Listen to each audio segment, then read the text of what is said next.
Hello everybody, this is LTM here. I am at the Cinemark right now and I'm about to go and watch Magic Mike. Today is Valentine's Day.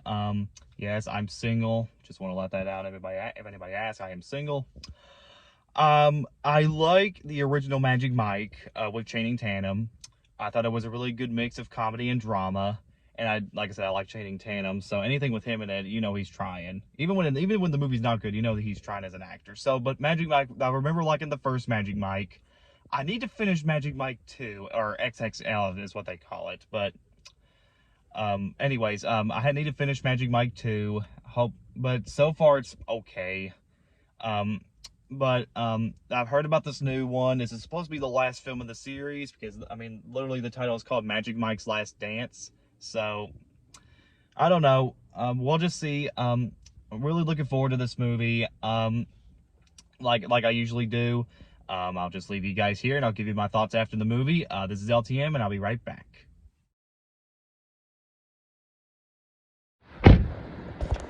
Hey guys, I'm back. I just got out of Magic Mike's Last Dance. So like I said before in the beginning, I really like the first two, or at least mostly the first Magic Mike. I still need to finish the second movie, so I'll talk about that movie another day.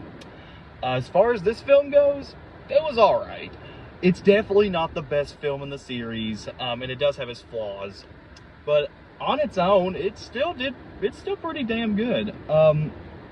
So Magic Mike is back out once again. He's a bartender, and then you get Selma Hayek's character, who comes in and says, "Hey, how would you like to come work for me?" And they travel to London to put on a show. But then most of the movie is just them going through the stages of the show, the performances, the choreography, and just the troubles behind the show, the production of it. And at some point, Selma Hayek wants to quit, but Magic Mike thinks they still have a chance to put on the show. Kind of reminds me of Sing 2 in that regard. I know it sounds weird. It sounds weird, I know. Sing 2 for adults, basically. But anyways, yeah, that's pretty much the film. Let's get with the problems first, because they did kind of bother me in some places. So this one's going for a more romantic comedy type movie. It's a romantic drama. And the romantic comedy cliches are not awful. There were moments in the film where I was like, okay, I think I know where this was gonna go, and they don't sound like they're gonna do anything new with it. But it's still a pretty good love story. The comedy is kind of mixed in this one. There are some moments that were actually genuinely funny, and then some moments that were like, yeah, it wasn't awful, but it did put me in a bad mood. But it's like, I think I've heard of that joke before. The first half can drag a little bit. The first half is a little bit slow, especially in the beginning. But hopefully in the especially the second or third act of the movie, it gets better. Once the choreographer stuff gets there, it's pretty good. Let me think. The third act is probably the best part of the movie, and the show that they put on is pretty insane. I won't spoil, but if you have seen the movie already, which I know some of you have, it's a pretty good performance.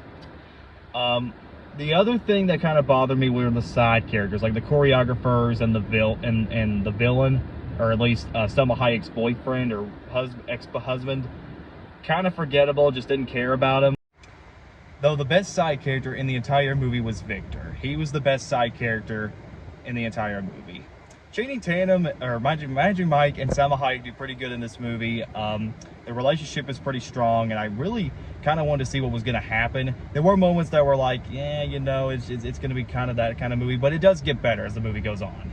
So overall, Magic Mike 3 does its job pretty well. It's not the best of the series, but it is one worth checking out if you want to finish Magic Mike, or a pretty decent gift for a Valentine's Day weekend.